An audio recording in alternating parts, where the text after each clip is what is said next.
and you lock it in, and I tell you what, you can feel the vibration outside of the house. This is a way to get your energy, everything ramped up, ready to go.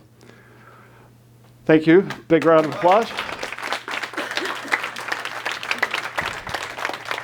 So, any other questions before we give it a run and a go? You guys ready? Ready? Yeah. There's David's explanation. This is victory. Oh, yes. This is hanging on the dungeon wall waiting to be Hey, thank you. I was good. Thank you. I was going to mention that, and I forgot it in one more step. Victory, hanging on the dungeon walls waiting to be executed. People that suffer depression typically end up in the stockade and wonder why it doesn't work. So again, intent. If you've got a shoulder injury or something like that, again, you can do the hands on the shoulder, but it has to be with intent. It's not like, okay, this is awesome. Cool. I don't feel it shifting in. It must be a bunch of shit. So again, even if you're doing this, nice, straight, strong, feel the victory, envision it, asking your questioning affirmations. So, let's do this. Let's start this day up. On your feet. Shake it up. Limber up. Get ready. We've got a 2-minute song that'll help you realize how frickin' awesome and beautiful and sexy you guys are. Hit it, maestro. I'm too sexy for my love. Too sexy for Hands up! Show me some power! Asking those questions.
Keep repeating those questioning affirmations over and over.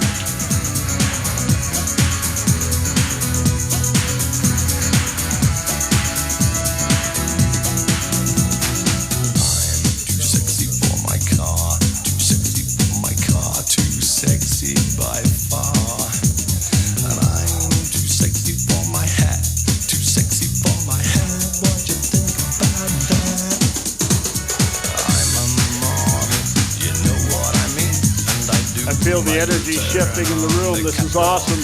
Yeah, on the catwalk, yeah, I shake my little tush on the catwalk.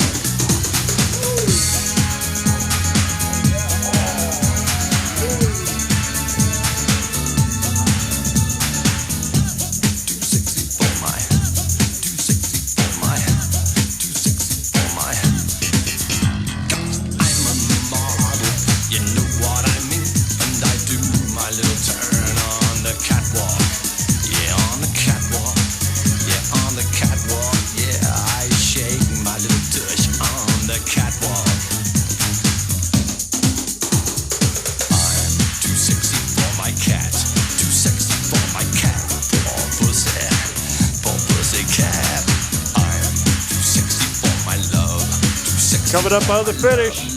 Finish strong. Lock it in. High fives for everybody. Spread them around. Woo!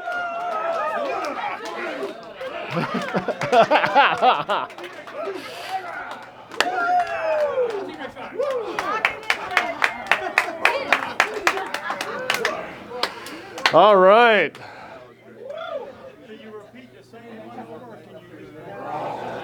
Do I repeat the same one over and over?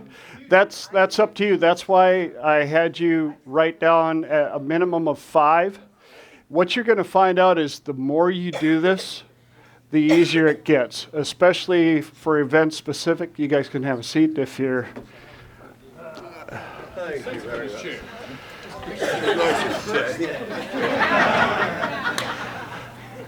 How you guys feeling now? Yeah.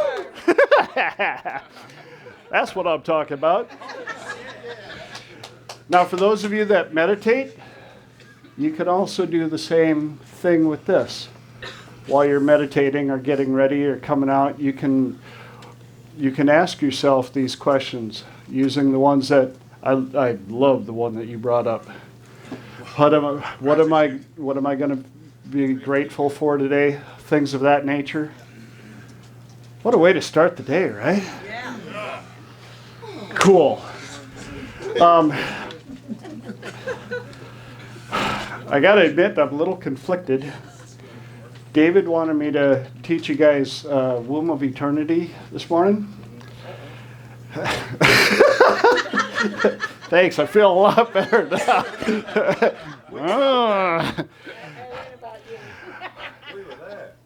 But I'm. It sounds so raw. Well, I have to be honest. I want to teach it the way David teaches it, but I modify stuff so much that I don't want to Contaminate. screw up what he does because it's very effective. I was also asked to teach my version of what I call the garden. Would you guys be okay with that? Everybody vote. Yes. David's going to kick my ass, but That's going to feel good. yeah, right?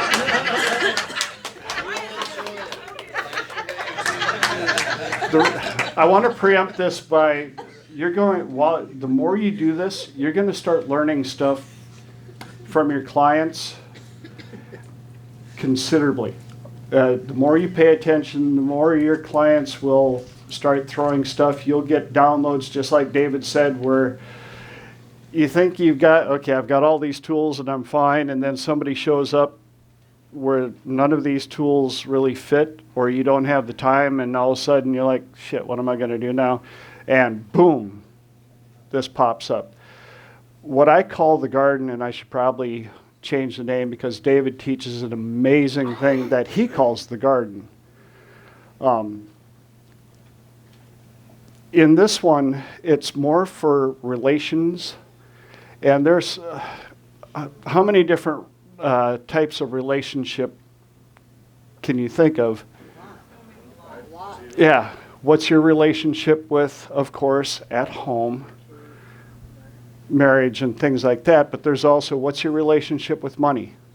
What's your relationship with food? What's your relationship with blah, blah, blah. And part of this came out of an exercise from Tony Robbins.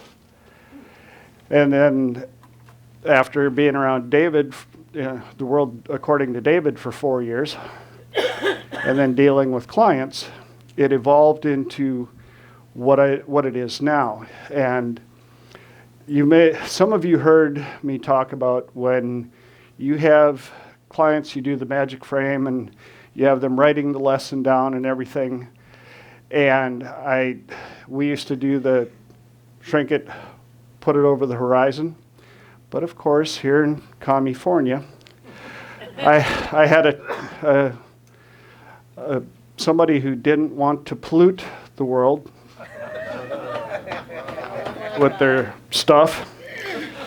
And I used to, being the theatrical person I am, I used to have them crush all that stuff up into a ball and notice that there's a cannon right next to you and shove it in, and had a really long fuse that they would light. The reason I had a long fuse was in case you change your mind and decide that you need to hang on to this stuff, you can pull the fuse out. Freedom of choice. Well, of course, one was like, oh, no, because that would, that's an explosion, that's pollution, then I might hit something, and I might kill a duck or whatever. So I came up with, all right, how about if we put it into a package, and we can put it in a rocket, and we'll fly it into the sun, and all the energy contained into it will explode, and it'll fuel the sun, returning sunlight, and things can grow. That's a waste of resources because we shot a rocket. I'm like, are you okay? Client's not always right, but they are always the client. So this download came to me, and I went, all of that stuff, once we take the lesson out, the rest is shit. What is shit good for? Fertilizer. And I remembered this construct of a garden. So I tell people, take the lesson, you'll find a lockbox next to you, lock it all in there, scrape every letter off, don't miss a period, a comma, anything, don't miss a single letter, put it in there, check the floor, make sure you didn't drop anything, make sure you've got, dust your hands off. We don't want any part of your lesson not making it into your lockbox. Then lock it up and let your subconscious know that that lesson that you paid for so dearly is properly stored and safe. Now, what's left over? All the shit. I want you to crush all that down. Crush all that shit down, nice and compact, and put it into a satchel, because we got a place where we have to take that. They'll put it in, and then I bring them out down a pathway, and I go, we're coming up to a garden of your relationship. And as you walk up to it, what's the pathway like? Is it thin and narrow? Is it nice and wide? Is it well lit? Is it even? Is it easy to walk on? Where is your garden located? Is it on a mountain? Is it out in the middle of the plains? Is it in a desert? Is it on an island? I let them describe it to me. I go, and as you walk up to your garden, what's the feeling like? Does it seem welcoming? Is it a place that you want to bring someone to? If this was somebody else's garden, would it be a place that you would want to walk up to and walk into? And as you walk up, is there a gate? Is there a door? Are there walls?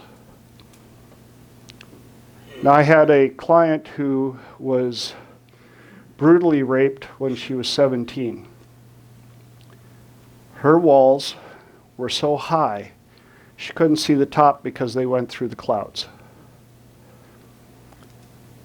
When she was inside, I said, look around. Are there any windows? No. Any gates or doors? Yes, there's a door. What's it constructed of? 2-foot thick titanium. Again, can't see the top, so she didn't even know if there was a roof or anything on this. Think she had a problem with relationships? No, she didn't have it. Exactly. And that she was very attractive, but and guys would approach her all the time, and she would shut them down, and as soon as she got home, she would kick herself going, I'm so fucking lonely. And I had this awesome dude show up, and I shut him down and pushed him away. Well, when she saw how her garden was constructed, so then I tell them, understand, you are the god or goddess of your entire universe. you can change everything about this garden any way you want. The location, you can change the walls, you can change the gate, you can change the pathway leading to it. So she reconstructed hers and had a nice little wall, because you want to have a little bit of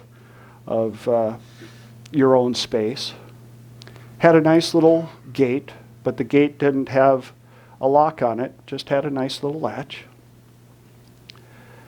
And once we get the walls situated, then I say, okay, describe to me what it's like on the inside. Is there vegetation?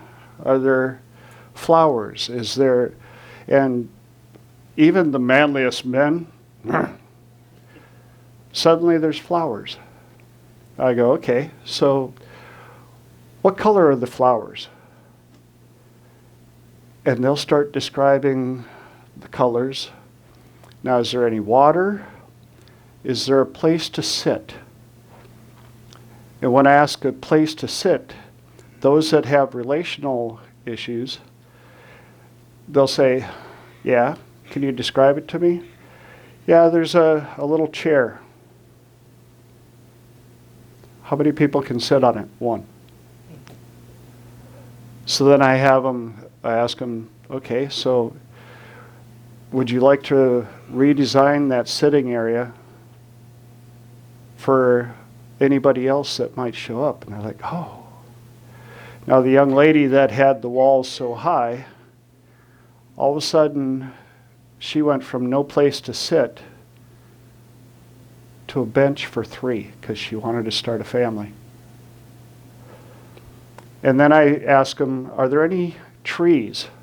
Ironically, there's always trees. And so I tell them, okay, I want you to take that satchel of shit, all that shit that you